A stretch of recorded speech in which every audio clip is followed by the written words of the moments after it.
Namo Buddhaya. Welcome to another video. In today's video, I'm going to be answering a question from the comments. So the question is, please tell us how to be mentally strong. We need it very much. So let's talk about this today. How to be mentally strong and how to develop a strong mindset.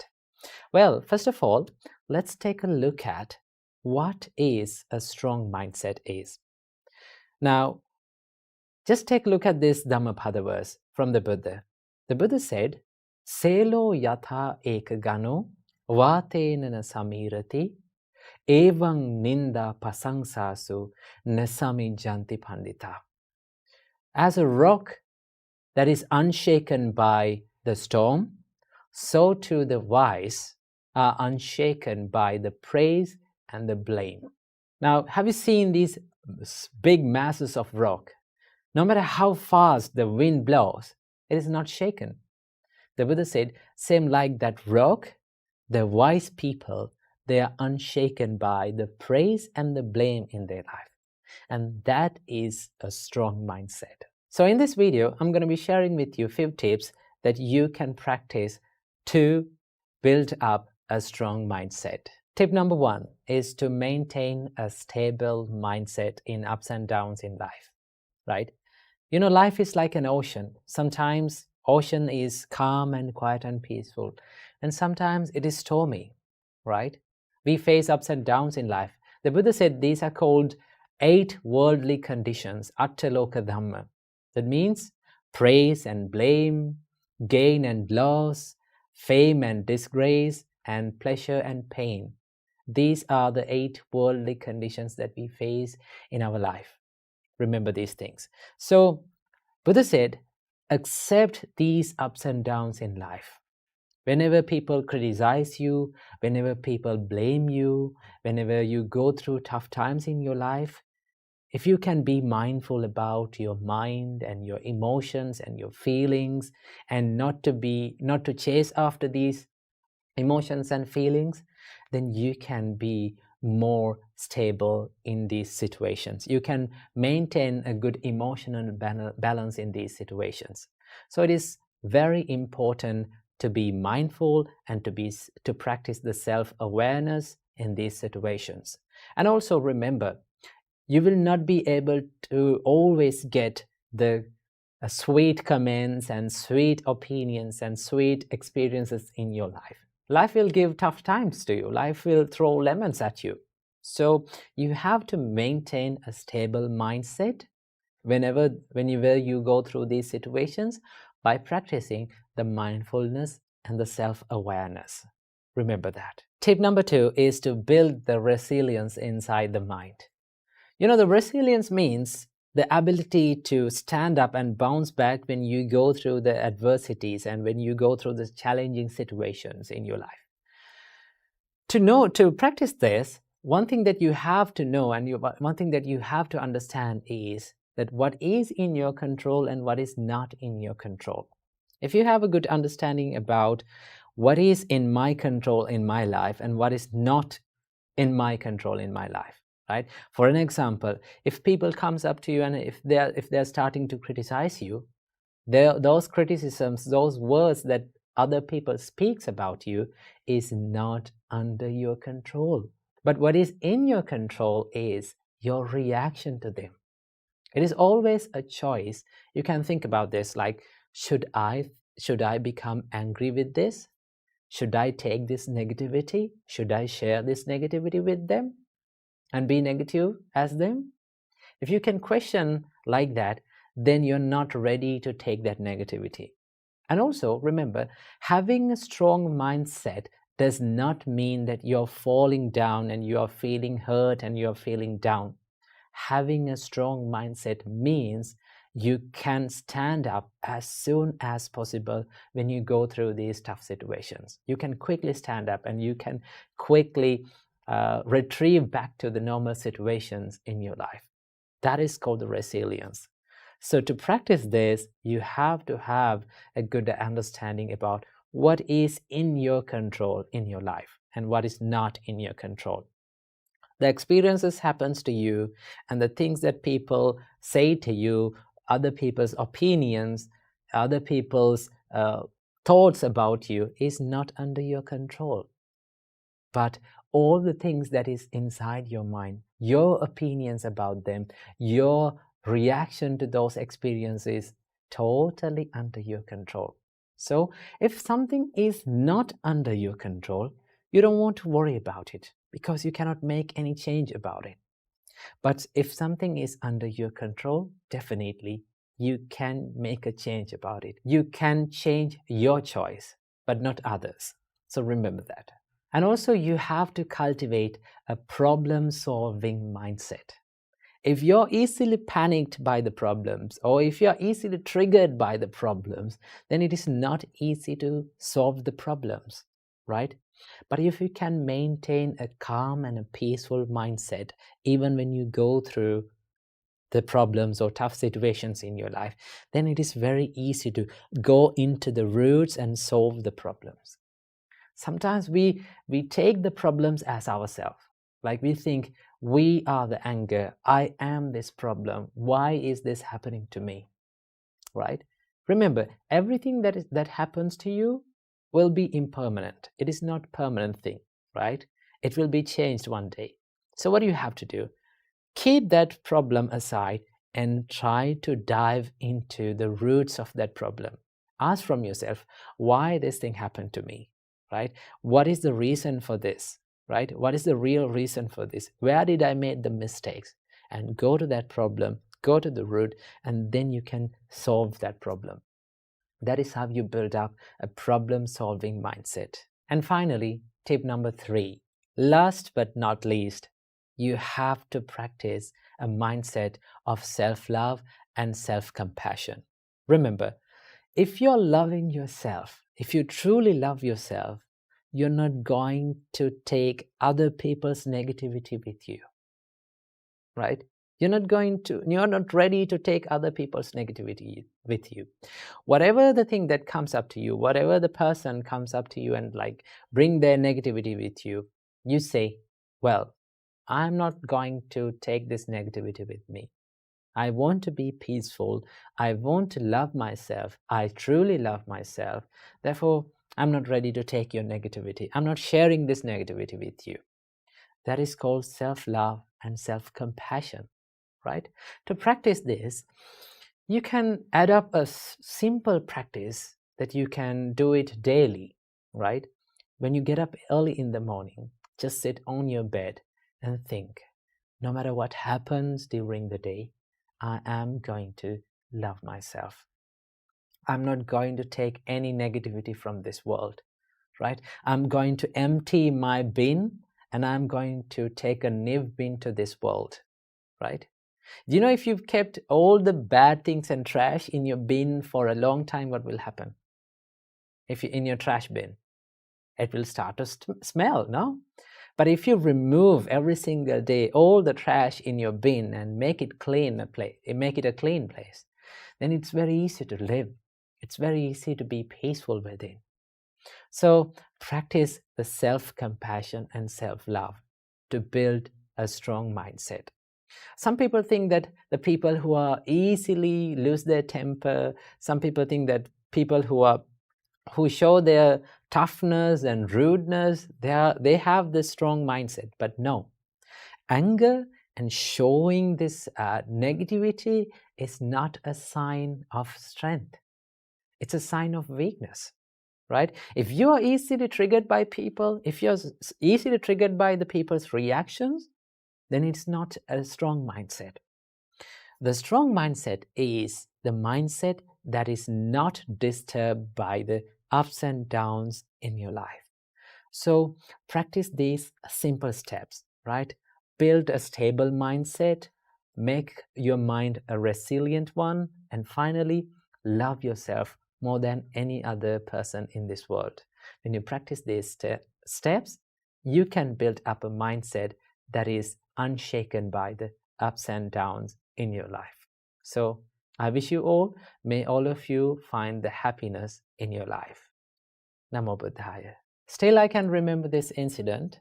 When I was little, when I was at school, one of my teachers came to our noisy classroom And she asked from us, do you know why you have given 2 ears and 1 mouth? Then she said, the reason why we have given 2 ears and 1 mouth is to talk less and to listen more. Ladies and gentlemen, when we deal with people in our relationship life, in your family life, in your workspace, if you have this quality of active listening, that can help you in many ways. This quality can help you in many ways. Okay? Now, so many people come to our temple and they talk with the monks with their problems and about their family problems, the problems in the workspace. And there's one thing that they all say, and that is, they say, they are not listening to me. They are not willing to pay attention to me. They cannot understand me. That is one thing that they say. So if you have the art of active listening, if you practice the art of active listening, you will be liked by many people, right? People always like to talk with someone who is paying more attention to them, right? If you consider about the Buddha, Buddha was a great listener. At one time, one man comes up to the Buddha and he starts insulting him, right? He starts blaming him. All through that incident, the only thing that Buddha did was he listened to that person, right? He paid a good attention to that person. And in another time, one lady comes with her son died on her hand, and she was wailing and she was lamenting in front of the Buddha. And the only thing that the Buddha did was, he paid attention to that lady's suffering, right? He listened to that lady's suffering. So if you can practice this art of active listening, if you can listen more and talk less, people will start to like you. Remember that. For an example, if you come up to me, right? If you wanted to talk about a problem that you are having in your life, and from the beginning of the conversation, if I started to give you instructions and give you the advice and my opinions about that problem, what would you feel? You will start to think like, this monk cannot understand me. He's not willing to pay attention to me. He's not willing to listen to me. So practice this art of active listening. So how can we practice the listening? Well, the Buddha said that all the words that we speak from our mouth is pre-processed in our mind. That means we think first all these words and then we put it into our mouth and we speak. So if we can be mindful about what we think, what is going on in our mind, then it is very easy to control what you speak. And then it is very easy to know when to speak and when not to speak. So this practice is called, being mindful about the thoughts is called Chittanupassana in Buddhism, right? For that, the only thing that we have to do is like just sit in a quiet place and just watch our thoughts, what comes to our mind. We don't want to react with that thought. We don't want to chase behind that thought. Just identify the thought as just a thought. That is one practice that you can practice to be a good listener. And also, there's another way to practice this listening ability is to engage in conversations and try to listen more to that person. So in the next conversation that you're having, try this out. Go to someone, and if they wanted to talk with you, just from the beginning of the conversation, tell it to yourself that I'm going to listen to this person more. I'm going to pay attention to this person more. That is one way of paying and showing your love and affection to the person that is in front of you, right? That is why lending a good ear and listening to someone and sharing their suffering or problems with them is one way of showing your compassion and love towards them. Okay, so in the next conversation, when you go through that, just listen more to them. Let them put out what is in their mind. And when they go silent, and then you have to ask some more questions. Tell me, how did you do that, right? How it happened, right? Tell me more about the details that happened. Then they will be more interested in talking with you, and they will start to like you and love you. When you practice this, then you will get used to this active listening. Okay? And also remember, do not listen to someone just to reply to them or just to give your opinion to them. Always listen to people to understand about their situation, to understand who the person behind these words, and to understand the intention behind these words. When you do that, then you will become an active and a good listener, and then you will be liked by many people. So that is all about the active listening. Be mindful about your thoughts and listen more than you talk. Keep that in your mind. Namo Buddhaya. Namo Buddhaya. Welcome to another video. Today, let's talk about how can we practice Buddhism. Should you become a Buddhist, or should you convert to a Buddhist to practice Buddhism? This is what we are going to talk about today. Well, first of all, you have to know and you have to realize what Buddhism is. Buddhism doesn't have much of a religious aspects. It is more of, Buddhism should be understood as a practice or a way of life. Okay, so in that sense, everyone can practice Buddhism. It is open to everyone. There is no one to force to practice Buddhism, or there is no one to force you to believe certain things. So it's quite of a free practice, and you have the independence and you have this freedom to practice Buddhism and practice whatever you feels okay, right? If you like to practice meditations, then it's okay, right? You can practice meditations. If you want to practice generosity, this is one of the basic Buddhist practice. If you want to practice generosity, you can practice that. Okay, and also if you want to practice the precepts or living the life in a disciplined way, practice the morals, then you can do it. So it is free and it has this freedom to practice. So you don't want to convert to a Buddhist. You don't want to become a Buddhist. In fact, in the Buddhist time, there was no person called Buddhists. Okay, there were no people called Buddhists. Only there was people, and also there were people who practiced the Buddha's teachings or Buddha's path. Okay, so this is what you have to understand. You don't want to become a Buddhist. There is no process of conversion. You can practice, and it is free to everyone. It is open to everyone. Buddha's Dhamma, this is the Buddha's teachings. Dhamma has this quality called ehipassiko. Buddha says that, come and see, right? Come, learn about this, and realize and see this. See the reality of the life. This is what Buddha says. So it is open to everyone. Anyone can practice Buddhism. So there is no exceptions to practice Buddhism. Anyone can do this. So this is what I have to share today. So practice the Buddha's teachings and live a peaceful and a wise life. Namo Buddhaya. Namo Buddhaya. You know what? Today we are going to have a storm to our monastery, right? It's a big storm incoming.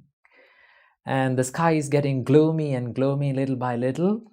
But you know what? Few hours ago, the whole monastery was shining and it was bathed with sunlight, right? So the weather changes so rapidly. The nature changes so rapidly. So as our life. In life, some days we have storms, right? Sometimes we are very happy. Sometimes we celebrate our life like shiny days, right? Like sunny days. But sometimes it becomes gloomy. All of a sudden it becomes gloomy. It becomes so moody, right? So we feel down, we feel terrible, like we feel depressed, right? And for some days, there's nothing special. like the empty sky, right? So this is life. It always changes, okay? So today, I'm going to talk about this one habit that we all have been through and that can affect us in many ways in our life, and that is the habit of overthinking, right? You know, we all have been through that situation that we have overanalyzed situations, and we have expected worst case scenarios, and we have kept on thinking about certain things, what will happen in the future, what has happened in the past. That is very painful, and it steals our peacefulness in our life. So in this video, I'm going to be sharing with you few tips that can manage the habit of overthinking and to stop the habit of overthinking. So let's dive into the video.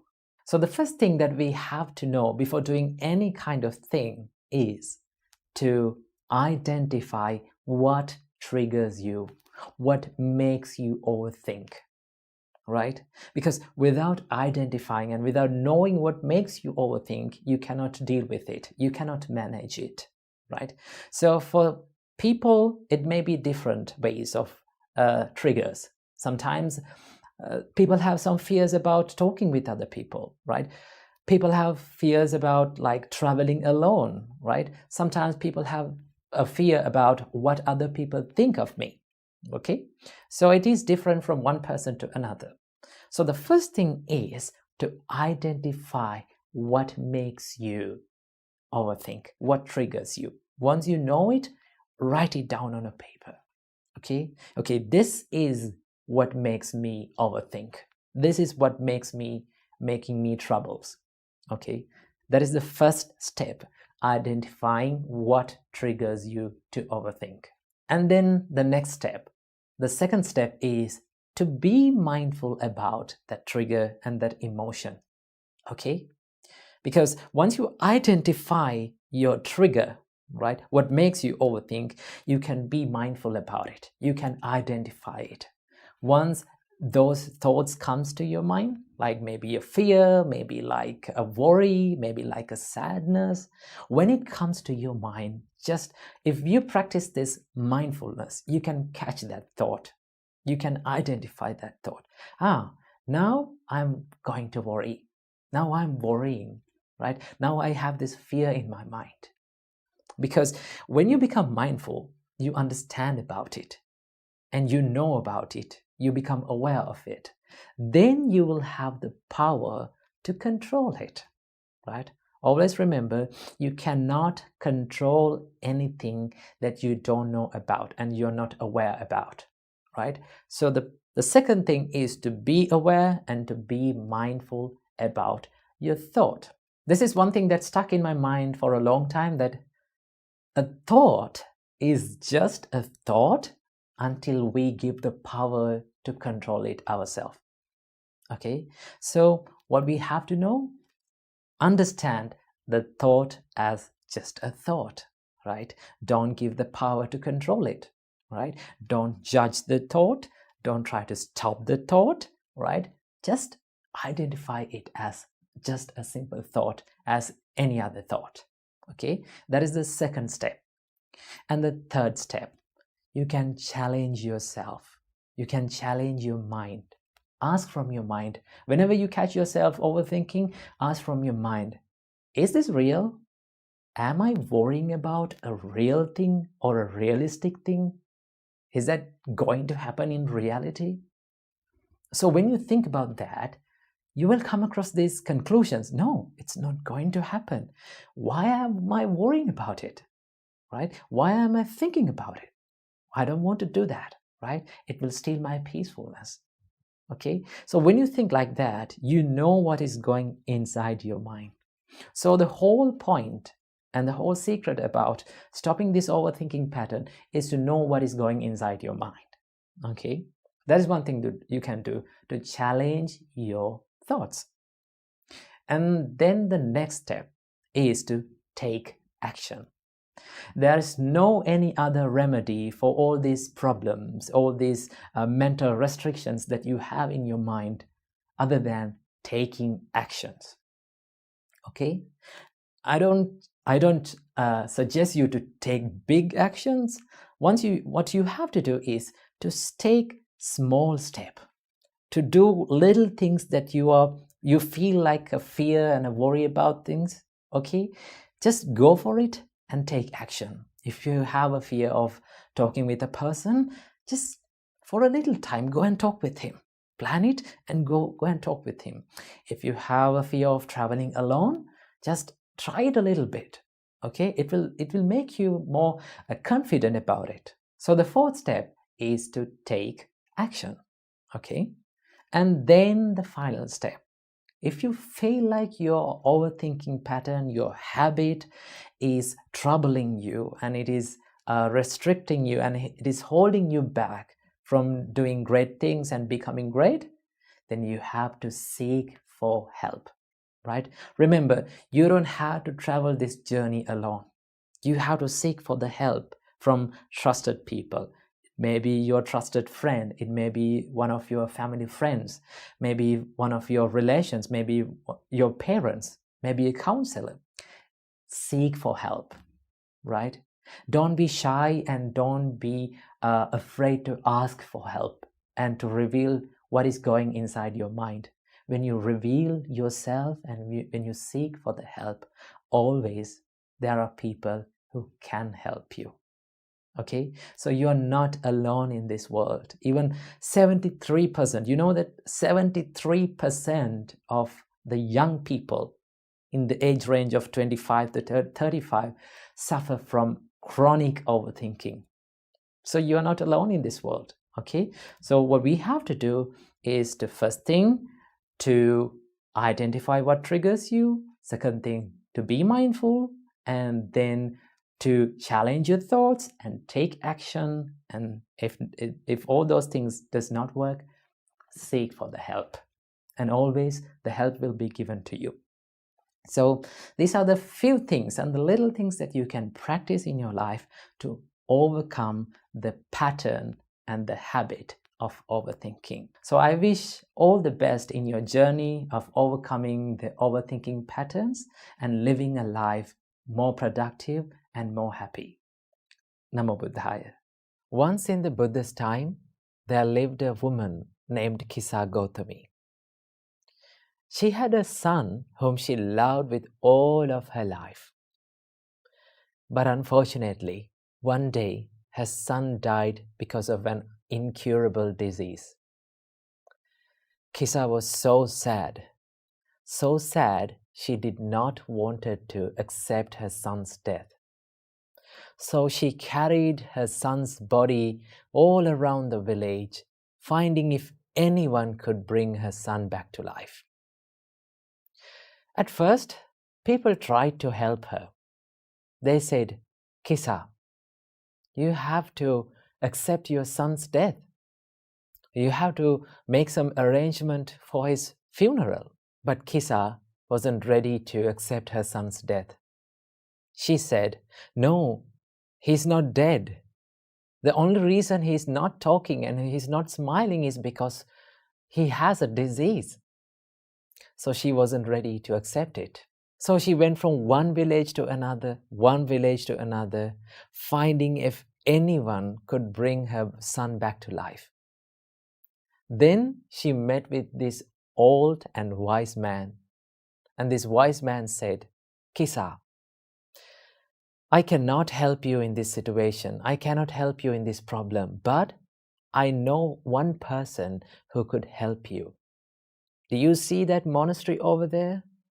You go to that monastery and you meet the Buddha. Maybe he can help you in this situation. So Kisa ran to the monastery and fell in front of the Buddha and begged and said, Oh my Lord, my son has fallen sick. He's not talking. He's not smiling like early. Please, cure my son's disease. Then the Buddha listened to Kisa's tragic story and said, Kisa, I can help you. Kisa was delighted to hear that. Then Kisa said, "Oh Lord, what should I do? Tell me anything, I will do it for this." Then the Buddha said, "Kisa, you need to find a medicine for your son. Go and find a handful of mustard from a family where no one has ever died." Kisa thought that this was easy to find.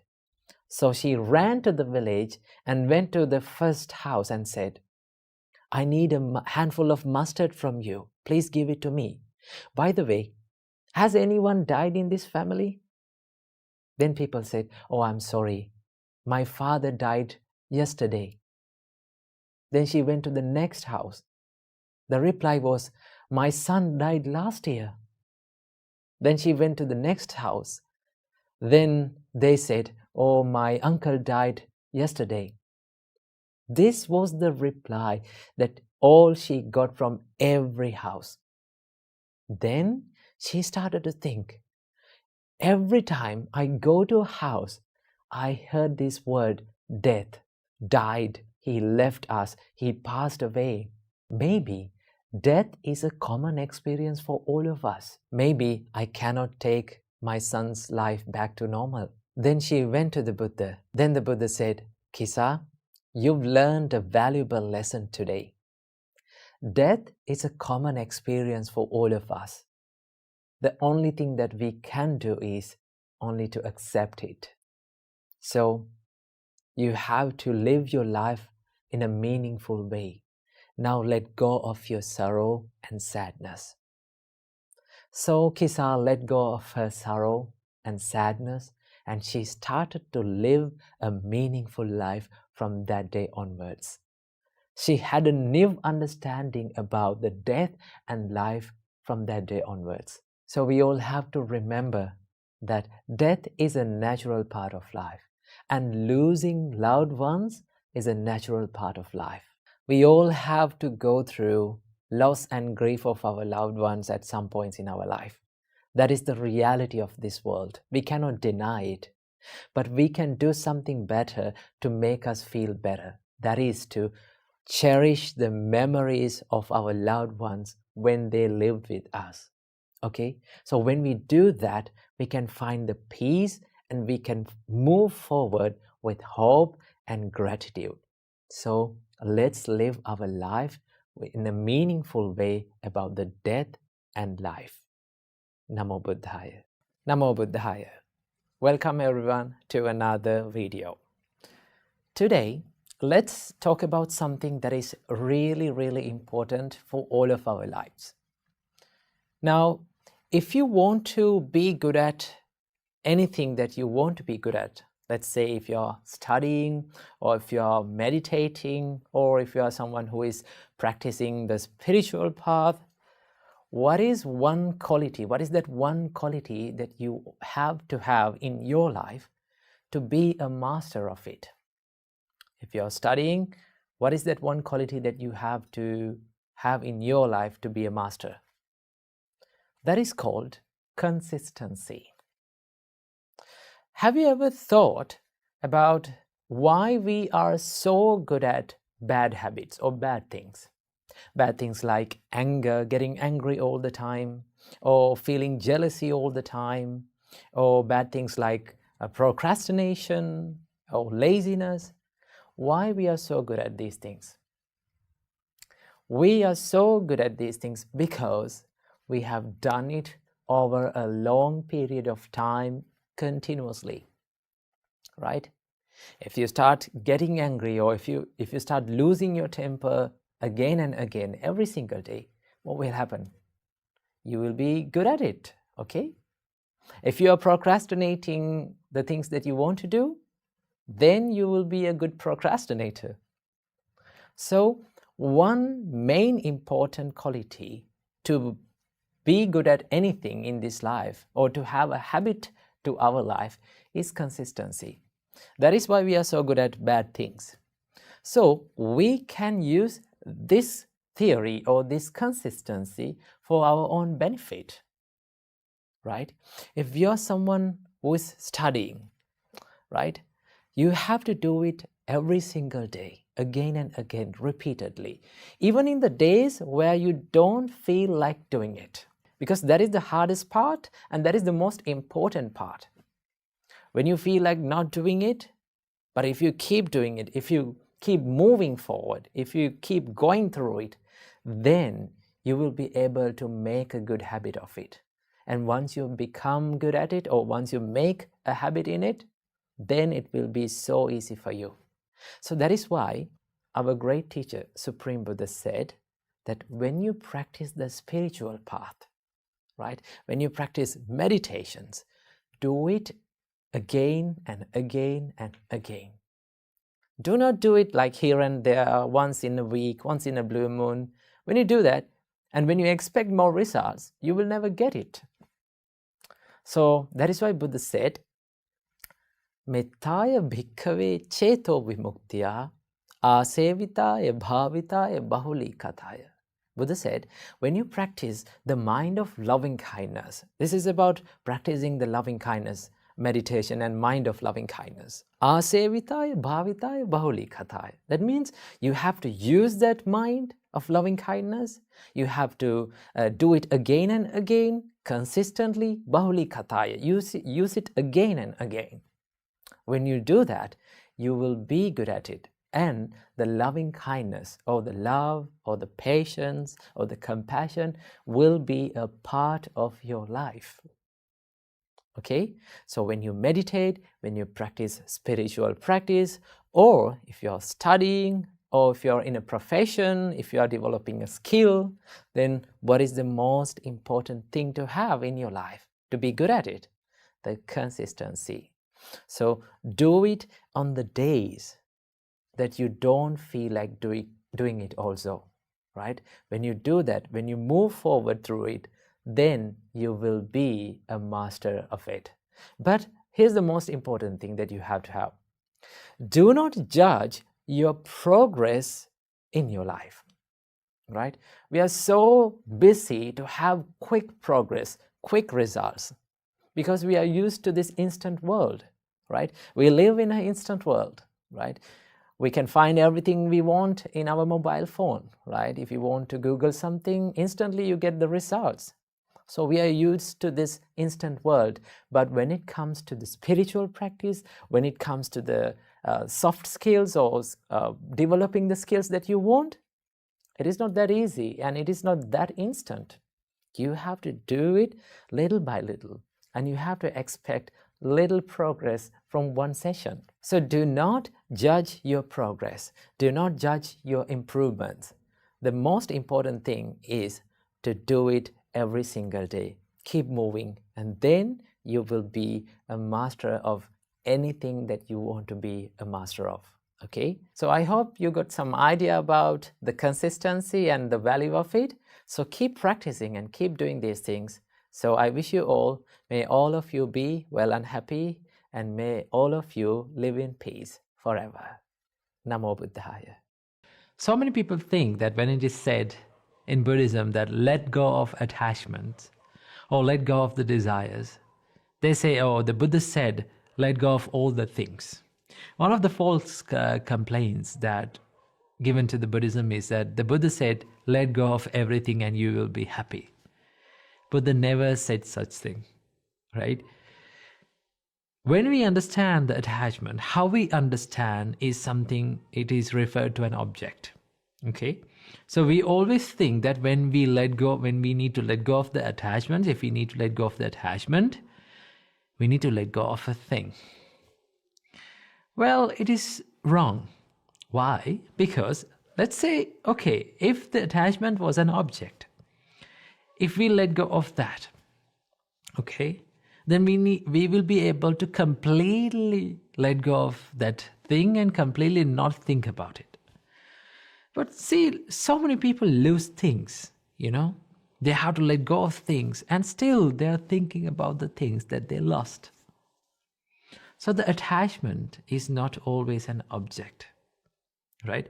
In fact, we can't completely let go of things, right? As humans, we need things. We have to use things, right?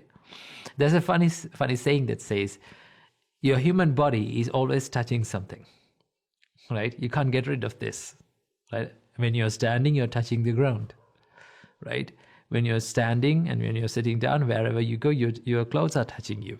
If you want to live untouched by anything, then you have to float in the space, right? Naked. But here's the thing. Even though you do that, you can't completely let go of things. Why? Because your body is something. It is an object. So you can't let go of things. So you understand that when we say letting go of attachment, it doesn't mean letting go of things. You can be with things, you can use things, you can have whatever the thing that you want and still not be attached to. So I want to share with you what it really means to let go of the attachment. This is what Buddha meant by letting go of the attachment. The Buddha says, they are not sensual pleasures, the pretty things in the world. A person's sensual pleasure is a lustful intention. The pretty things remain just as they are in the world, but the wise remove the desire for them. So understand, Buddha said that pretty things remain the same in the world. Let the pretty things, let the nice things and the beautiful things remain in this world the same. Let it be there. Don't disturb them, right? Don't destroy them. What we need to really let go is let go of the desire. Remove the desire for them. Now, when we say that, the people understand that, okay, if I let go of the desire, will I be able to enjoy that? Well, understand, when you let go of the desire only, you can truly enjoy that, right? For an example, desire means trying to keep it for yourself, right? Trying to hold on to it and not letting it to change and you don't like to see the things change, right? You try to make it mine, you try to make it yourself and keep it for yourself. That is what desire does, right? When you do that, what we do is we destroy the beauty of things. For an example, this is a nice story that it is my personal experience, right? When I was at home, I got the chance to go to, when I was at home, I went a lot of hikes, right? I got the chance to go to this beautiful mountain in Sri Lanka. And we were on the top of the mountain and it was so beautiful. The whole area was covered with mist and we can see from time to time, we can see faraway places, right? It was so beautiful, so stunning, right? And then I wanted to take a picture of this. I wanted to keep this memory in mind, right? I wanted to take this in mind. So this is desire, right? So what I did was I was searching for my camera. And while I was searching, right, it took a few minutes to search. The whole area got covered with mist. And I could not take the picture. And I lost the ability, few minutes to enjoy the surrounding. That is what happens to us. When we try to make things ourselves, right, when we try to hold tightly to the things, we destroy the beauty. There's a nice story that I read recently about this. The story says that a boy found a beautiful and a cute rabbit on the road, right? So the boy fell in love with this rabbit. He wanted to take this rabbit home. So what he did, he grabbed the rabbit and he grabbed the rabbit so tightly just because that the grip was so tight, right? He was grabbing and holding the rabbit so tightly. The rabbit was so delicate, the rabbit died on the arms of that boy.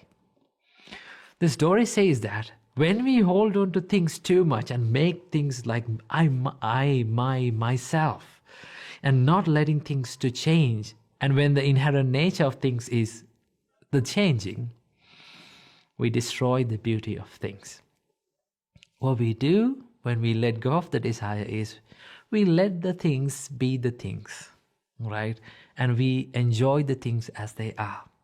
When it changes, we see the change. We observe the change and we understand the change. Why? Because we have realized that everything is subject to change. So when you let go of the desire, that doesn't mean that you can't enjoy. Truly, you can enjoy only when you let go of this, holding on tightly and not letting things, not expecting things not to change, right? So understand that when we say let go of the attachment, it is not about a thing. It is about this expectations to things to be permanent, and we let go of the desire for them so that we can enjoy this beauty of the world as it is. So keep this little idea in your mind. Namo Buddhaya. One of the most common questions that most of the Buddhist people ask from Buddhist monks is that they ask, I did this action, is it a sin? And they say, like, if I did this action, if I do this, will it be a sin? So it turns out that sin is a big concern. People have a big concern about sin. So from today's video, we're going to be discussing about the perspective of sin according to Buddhism. Do and should Buddhists believe in sin? So first of all, before understanding do and should Buddhists believe in sin, we must understand what sin is. The word sin was originated from Old English word sin, which spelled as S-Y-N-N. And it also has the roots of this Old Norse word sind, S-Y-N-D. Collectively, the word sin describes or defines the transgression of the divine law. That means going against divine law. Especially in Christianity and most of the monotheistic religions, sin is often understood as going against the divine commandments, right? There is an all-powerful, almighty, and all-knowing deity and God, and this God makes these commandments and laws, and if someone goes against these, and if someone goes against these laws and break those laws, that person is called a sinner. And the people who commit sins, right, the people who do sins, they will be punished by the Almighty God, right? That is the common framework of sin according to the monotheistic religions. Now let's turn into the Buddhism, the perspective about sin according to Buddhism. Well, in Buddhism, the word sin is not used. There is no any place that Buddha used the word sin, because sin requires an all-powerful, almighty deity, right? As there is no statement of all-powerful, almighty deity, and there is no any involvement of deities, all-powerful deity in Buddhism, the morality according to Buddhism is governed by, not by the sin, but by the karma. Karma can be understood as the natural law of cause and effect, right? It is something like gravity. Like if you throw something into air, because there is gravity, it will eventually fall down as a result of throwing that, as a result of the gravity, right? In the same way, the Buddha explains, if you do something with evil intentions and negative intentions like hatred, anger, delusion, and greed, these intentions, right, the actions that were led by these intentions will lead to negative consequences, because in the beginning the cause and the intention was negative. If the cause is negative, then the consequence is negative. And if some actions were led by positive intentions like compassion and kindness and empathy and wisdom, these actions will lead to positive consequences, right? So it's simply like this. If you plant a seed, right, you will get the fruits according to that seed. Let's say you plant a mango seed, you will get mangoes, right? You plant a grape seed, you will get grapes. In the same way, the Buddha says, if you do the things with evil intentions, right, hatred, anger, delusion, the suffering follows that person. And if someone does actions with positive intentions, kindness and compassion, wisdom, then the happiness will follow. So it is simply how the world works, how the universe works. Okay, so the karma is always, we need to understand, karma is not just the action, karma is the intention behind our action. Okay, so according to the law of karma, when a person do certain kind of actions with certain kind of intentions, these kind of actions will lead to the consequences that eventually that person will experience, right? And one of the major differences between sin and karma is that in sin it requires the forgiveness from a deity, forgiveness from the divine, right? In karma, karma is something that you must work through yourself. And there is no any statement of any concept of being forgiven by a deity in karma, right? Instead, you must take the responsibility of your own actions and you must work through yourself and change your behavior. So that is how we understood the karma. So then you may ask, will the word sin applies to Buddhism? In the sense of this monotheistic religious meaning, it does not apply. So we need to understand the moral ethic. The morality according to Buddhism is governed by the actions, the intentional actions of each and every individual. So this is the main explanation about the karma and sin according to Buddhism. So I hope you got some light about the sin and the karma. So I wish you all happiness and peacefulness and good health. Namo Buddhaya. To be happy is every living being's right in this world. Everything that we do, everything that we say, why we are doing them, we do that to be happy. Just ask from yourself, why am I doing what am I doing? You can answer to yourself. You will find that the reason why I do everything in life to make myself happy. If I ask from you, why do you wake up early in the morning and just prepare some food and go out to work? To make yourself happy and to make others happy, isn't it? Yes. You gain happiness by making others happy as well. That you have to remember, right? So there are two types of happinesses in this world. The first type of happiness is called the material happiness, right? And also the other type of happiness is called the spiritual happiness. To call it a good life, to call it a perfect life, one must achieve these two types of happinesses in his life. One must experience both of these happinesses in their life, right? So from this video, I would like to share a wonderful teaching from the Buddha that explains about what are the types of happinesses that a person who is living in a household life, a family life, must achieve. Now, according to Buddhism, there are two types of lives.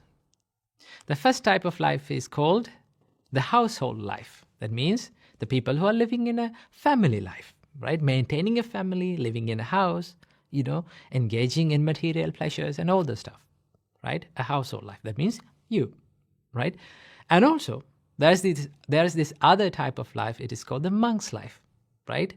Which we can call them the homelessness life. That means we leave our houses, we leave our families and become monks, right? So that we no longer own a house. We no longer own a family. We no longer maintain a family, right? So the ones who renunciate the household life, the ones who leave the household life, they seek a higher kind of happiness, right? That doesn't mean that they don't seek any kind of happiness. We as monks, why we become monks is to seek the spiritual happiness. Now, when you become a monk, it doesn't mean you totally deny seeking the material happiness, right? But for a monk, there must be a limit for seeking the material happiness, because as living beings, we can't totally deny seeking material pleasure. As living beings, we must consume some sort of material pleasures in this world. But that seeking, that consumption of material pleasure must not disturb the peace and the spiritual happiness that a monk is seeking, right? So for monks, there are limitations for material happiness, okay? But it is less of the material happiness and more of the spiritual happiness. So in this teaching of the Buddha focuses on household life, a household, a person who is living a family life. To call that life a perfect life, a good life, the Buddha says that there are 4 types of happinesses that a householder must achieve in their life, right? The first type of happiness, the Buddha called it Ati Sukha.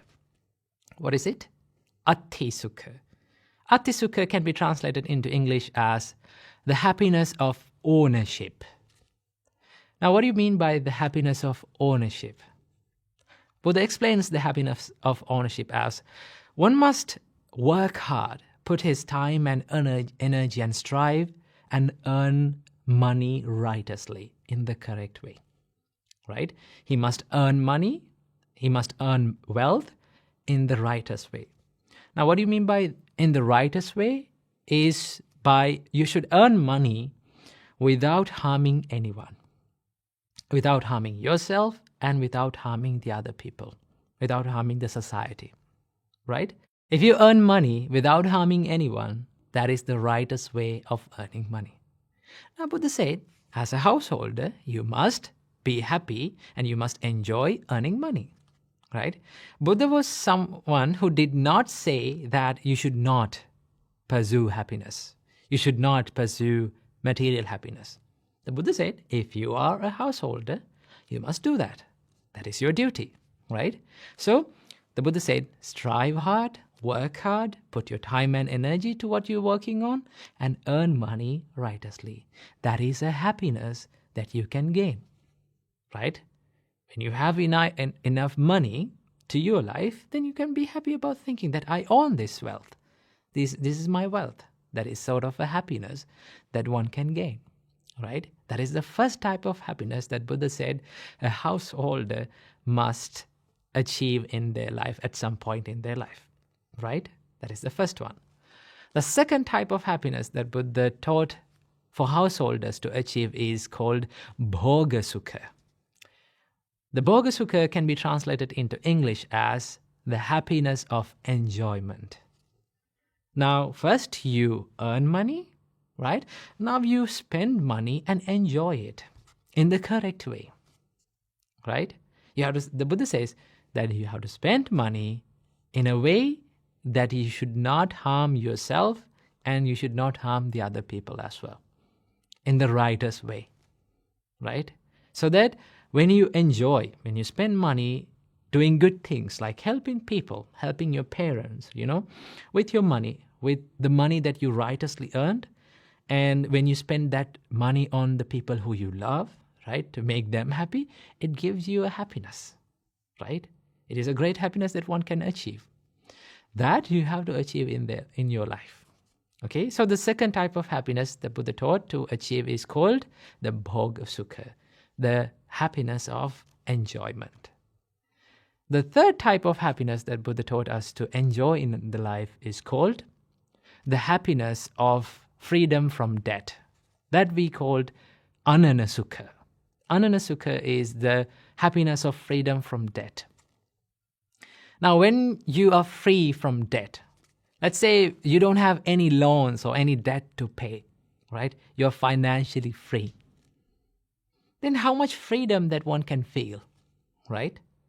You feel freedom, you feel a happiness that I'm no longer in debt to anything, right? I don't have any loans to pay, I don't have any debt to pay, so I'm financially free. That is a happiness that a householder must achieve in their life, right? That is a great happiness that one must achieve. The freedom, financial freedom, right? This is the third type of happiness. And then the fourth type of happiness, this is the most important thing. This is the most valuable happiness that a householder must achieve in their life, according to the Buddha. Buddha said, the fourth type of happiness is called Anavajja Sukha. Anavajja Sukha means the happiness from blameless life. Now, what do you mean by a blameless life?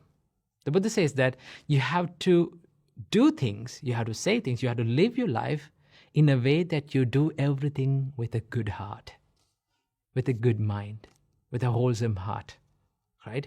When you spend your life as a good-hearted person, as a good person, as a wholesome-hearted person, right? It gives you a bigger happiness, bigger enjoyment, thinking about who you are. That is the most important thing, because all the other material happinesses, right? All the other three material happinesses, it can give you happiness, right? I don't say that it cannot give you happiness, but if you did not have this happiness, anavajjasukha, if your heart is complaining who you are, what you do, right? If your heart is regretting about who you are, then the other things doesn't matter, right? What matters the most is how you live in this life, right? At the end of our life, the most important thing that we can be happy about is how we live this life, how much love we give to other people, right? How much we help to other people, how righteously and how correctly we lived our life. So the Buddha said, you must achieve this happiness as well, right? So these are the 4 happinesses that a householder, one who is living in a family life, spending a family life, must achieve. So I hope this video and this teaching from the Buddha gave you a little light to your life. So I wish you all, may all of you be able to achieve all of these happinesses in this very life. Namo Buddhaya.